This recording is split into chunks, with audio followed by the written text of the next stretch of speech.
everyone, I am Shebana pursuing second year B.Sc IT with the specialization of data science at Ratnam University.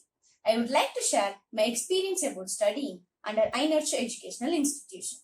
First of all, I have to thank all of my mentors and staffs who have so kind and supportive. With the help of them, we have won the first prize at Smart India Hackathon 2020. We have attended a lot of competitions and events like 5G Hackathon, Bot Hackathon, etc. Next, I have to mention the wonderful futures in this data science course. Nowadays, the most trending course is data science. The future development of the nation will depend on data science, machine learning, AI, deep learning, etc. All these things makes me so curious to join this group. In my university, iNurture institution provide a lot of specialization courses and the staff's also doing really great.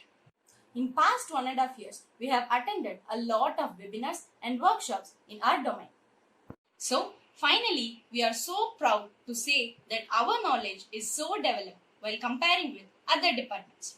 All this happens because of iNurture Educational Institution. Thank you so much.